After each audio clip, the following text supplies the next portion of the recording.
cashback misalnya 50.000 kan, tapi dia nggak bisa diambil. Dia untuk dibeli barang lagi. Ini Pak, dengan barang ini tinggal bayar sekian lagi. Itu ada gharar di sana hukumnya. Ada unsur penipuan, ya. Ya kalau misalnya harga barang 950.000 bukan sejuta, ya kenapa nggak Anda katakan 150.000 saja, kembalian 50.000. Lalu setelah itu Anda tawarkan, Pak, ini bisa beli barang ini Pak, kalau mau misalnya nambah sekian, sedangkan uangnya dikembalikan. Ya, tapi kalau sifatnya cashback tapi uangnya nggak bisa diambil, diarahkan pada barang lain, itu menunjukkan harga barangnya nggak segitu sebetulnya, cuman uangnya ditahan untuk beli produk lain. Anda mesti nambah, Anda keluar uang lagi. Itu gharar namanya. Ada unsur penipuan di dalam itu, nggak dibenarkan. Salah hukumnya, jual belinya cacat, kan? Tidak dibenarkan, berdosa. Kita ridha dengan itu karena nggak bisa ngapa-ngapain, itu terima misalnya. Ya uang kita nggak mau beli produknya, uangnya hangus di situ, maka uang itu adalah unsur maksiatnya. Kita mendapatkan barangnya dengan cara yang benar, tapi penjual itu berdosa di hadapan Allah Subhanahu Wa Taala karena melakukan praktek gharar dan riba sekaligus di dalamnya. Yang dibangun tidak dengan Allah, tidak susah menghantarkan kepada Allah. Maka mulailah aktivitas Anda semuanya dengan Allah. Anda buka toko, siapa di antara kita di saat buka toko ngambil air wudhu lalu berdoa, atau ngambil air wudhu lalu sholat? Kan ada dua cara. Dalam riwayat hadis Nabi itu ada pertama ngambil air wudhu kemudian berdoa, namanya hajat. Atau ngambil air wudhu saja tidak sempat sholat langsung berdoa. Siapa di antara kita yang hendak membuka toko melakukan hal yang demikian ini? Ya Allah, aku akan buka toko cari rizki, lapangkan rizki ya Allah. Siapa? Yang ada di otak kita adalah prinsip bisnis, market, bidik pasar, strategi, promo, itu saja. Padahal siapa yang menjadikan orang kaya? Allah. Biarpun tanpa mengenal Allah pun bisa kaya raya, tapi beda kayanya dengan Allah dan kaya yang lupa dengan Allah. Kalau lupa kayanya lupa dengan Allah, maka susah menggunakan hartanya untuk Allah. Tapi dia yang kaya dengan Allah, begitu mudahnya dia membawa hartanya kepada Allah hingga surga. Antum mau jual motor, mau jual mobil. Ini mobil atau motor pernah tabrakan nggak? Pernah. Di bagian depan sebelah kanan, tapi saya sudah masukin bengkel, silakan dicek. Jujur, transparan. Oh, nggak pernah tabrakan, padahal sudah 7 kali tabrakan. Jujur dan transparan diberkahi. Walaupun uangnya sedikit, jadi berkah uang itu. Walaupun produk yang dibeli bekas, jadi berkah. Sebaliknya, kata Nabi SAW, jika menyembunyikan dan berdusta, maka dihapuskan keberkahan jual belinya. Mana dihapuskan keberkahannya adalah dia tidak akan mendapatkan sesuatu yang bisa dia gunakan. Walaupun antum dapat untung besar, maka habis. Tiba-tiba kita baru sadar, kok sudah habis ya? Kemarin saya dapat 50 juta, habis. Kayak gak ada berkahnya. Ada orang mungkin keuntungan 50.000, berkah. Beli makanan, dia makan sama istrinya, ada mertuanya numpang, ada ini, ada itu, macam-macam. Allah berikan keberkahan. Maka hidup kita hendaknya hidup yang bermanfaat untuk orang. Berfikirlah bagaimana kita bisa berbagi. Jangan berpikir bagaimana saya mengambil dari orang.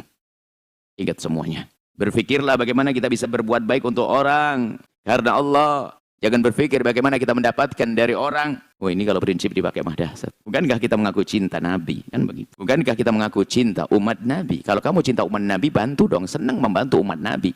Ada orang datang hidup. Makanya, kalau tadi sebelumnya di masalah dunia dan sebagainya. Maka boleh saja mencari dunia agar kita tidak menjadi beban buat orang.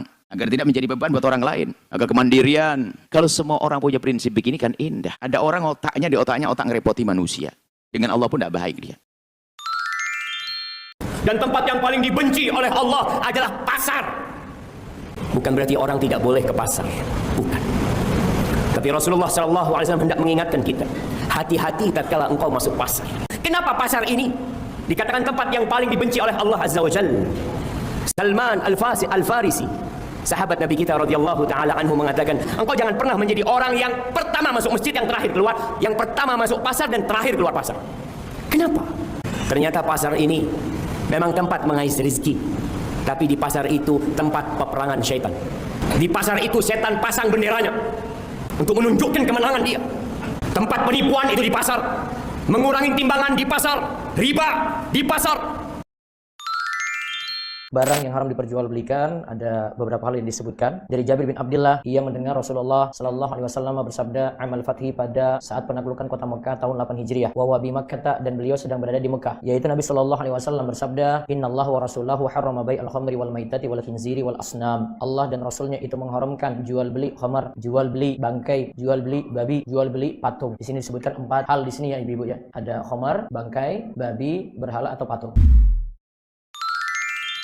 Anda belum boleh menjual kembali barang yang Anda beli sampai terpenuhi 2 syarat. Pertama, sudah dibeli. Yang kedua, sudah diterima. Pertama, sudah dibeli. Dengan sudah dibeli berarti sudah dimiliki. Yang kedua, sudah takobut. Takobut itu berarti diterima.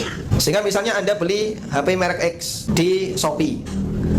Setelah Anda transfer, barang akan dikirim. Boleh nggak foto di Shopee ini Anda ambil terus Anda jual di OLX? Belum boleh, tunggu dulu sampai barang ini tiba dulu di tempat Anda. Begitu sudah tiba di tempat Anda, sudah Anda kuasai, kondisi barang selamat, sehat walafiat, maka silakan baru dijual di tempat yang lain. Karena aturannya, bagi mereka yang ingin menjual barang dari hasil beli, dari hasil kulak, dia belum boleh untuk menjualnya sampai dia memilikinya. Dan yang kedua, dia menguasainya dalam bentuk telah menerima barang itu. Ada juga jual beli yang tidak sah. Banyak seperti sekarang ini jual beli online. Itu dari segi syariat hukumnya tidak sah. Kenapa? Nggak ada tatap muka, ya, nggak ada salah terima. Terus nggak ada yang lihat barangnya, uang yang digunakan tidak kelihatan, barang yang dibeli juga tidak kelihatan. Nah, sehingga kalau terjadi seperti ini, maka hukumnya dianggap tidak sah. Tidak sah secara syariat, tidak sah. Tapi kalau seumpama asalkan masing-masing daripada pelaku jual beli itu, ya, mendapatkan barangnya, si penjual mendapatkan harganya, si pembeli mendapatkan barang yang dibelinya, maka hukumnya transaksi itu dianggap tidak sah. Tapi menggunakan barangnya oleh si pembeli dan menggunakan uangnya oleh si penjual, selama itu tidak ada unsur penipuan, tidak ada penuntutan nanti di akhirat. Apakah hukum membeli menjual anjing? Naha Rasulullah SAW an thamanil kalbi. Nabi melarang harga hasil jual beli anjing. Wa mahril baghi, harta hasil jualan baghi, PSK, prostitusi, wanita tunasusila. Wa ulwanil kahin, duit hasil kahin. Kahin dukun, duit hasil dukun, hasil perdukunan haram. Jual beli anjing, PSK, WTS, dan hasil perdukunan. Jelas hadis sahih. Kalau yang aku pelajari Mas ya, sebenarnya jual beli itu hanya ada dua yang menjadi penting tuh. Ada ridho dan ada ikhtiar. Yang tadi yang pertama kali. Ridho itu adalah rela sama rela, dan ikhtiar itu adalah dia bisa memilih. Jadi tidak dipaksa. Nah, tapi yang berbahaya adalah sebenarnya adalah justru kadang-kadang pilihan itu bisa jadi tidak ada karena ada monopoli. Itu. Nah, ini yang kita lihat sekarang kan, gitu kan ya. Mau nggak mau orang harus beli misalnya Pertamina misalnya. Atau harus beli misalnya segala sesuatu yang ditunjuk sama negara misalnya untuk dimonopoli sesuatu. Nah, kalau mereka udah menentukan harga, nah itu bahayanya tuh. Dalam COD, di situ penjual sudah memiliki barang. Lalu dia tawarkan secara online. Kemudian si A tertarik untuk beli. Kemudian dia komunikasi dengan penjual, lalu deal-dealan, kemudian mereka sepakat di harga 100.000 misalnya. Kemudian nanti barang akan diantar dan ketika pengantaran dibayar. Dalam praktek ini, karena penjual sudah memiliki barang, maka COD tidak bisa kita sebut sebagai kali bil kali. Sebab akadnya dilakukan secara online, sedangkan COD-nya itu serah terima. Serah terima barang dan serah terima uang. Allah menganjurkan anak-anak diajarkan berbisnis, berdagang. Berikan modal pada dia, beli barang di sana, jual barang ke sana. Sekarang, kebanyakan orang tua, nak, kamu jangan sibuk yang lain-lain. Fokus saja belajar, dapat nilai tinggi, nanti kamu dapat posisi bagus. Alhamdulillah. Tidak. Anda lihat, dalam kehidupan, dari masa ke masa, tidak ada orang yang kaya dengan jabatan. Kecuali dia melakukan hal-hal yang tidak diridhai oleh Allah Subhanahu wa Ta'ala. Orang yang kaya, dari dulu sampai sekarang adalah para pedagang. Karena diinginkan oleh mereka adalah harta, kekayaan yang halal, diajarkan. Dan Anda lihat, tradisi ini dimiliki oleh sebagian etnis yang mereka notabene non-muslim. Mari kita ajarkan anak-anak kita. Jual bensin botolan. Dia tulis bensin murni. Padahal dia campur minyak tanah. Begitu dikomplain, protes sama pembelinya. Kenapa kau tulis bensin murni? Nah kau campur minyak tanah. Apa dia bilang? Kan istriku namanya Murni. Jadi kau tulislah bensin murni. Ayo, nipu pembeli, haram. Dagang sarung. Berapa harganya sarungnya, Bu? 50.000 aja, Pak. Mahal betul. Itu aja modal saya kasih, Pak. Sama-sama kita orang Bintan. Jadi saya kasih modal, padahal sudah ada untung 10.000. Kapan dia bilang modal pada saat ada untung, maka itu haram. Wa ahallallahu bai'a wa harramar riba. Allah halalkan jual beli, Allah haramkan riba. Mana riba? Nipu pembeli. Umumnya teman-teman sekalian, transaksi jual beli boleh dalam Islam. Nggak ada larangan dalam masalah itu. Tapi di sini dikerucutkan di dalam masjid. Jadi tidak boleh sama sekali. Ya. Ini harus diingatkan. Saya pernah masuk dalam sebuah masjid. Rupanya pengurus masjid menjual minyak wangi. Ya. Tapi rupanya di dalam sisi masjid. Di tempat, orang pakai sholat. Teras pun masih masuk dalam masjid semestinya. Gitu kan? Karena dipakai sholat. Tapi pelataran di luar, di halaman, di parkiran, segala macam itu kan di luar. Karena umumnya nggak dipakai sholat. Gitu kan? Kecuali imam berbetul jemaah. Gitu. Umumnya tidak dipakai sholat. Tapi teras masjid masuk dalam masjid. Gitu kan? Sebagian dihindari. A'udzubillahi minasyaitonirrajim. Bismillahirrahmanirrahim. Ya ayyuhalladzina amanu. Hai seluruh yang beriman kepada Allah tanpa kecuali. إذا نودي للصلاة من يوم الجمعة فاسعوا إلى ذكر الله وذروا البيع ذلكم خير لكم إن كنتم تعلمون.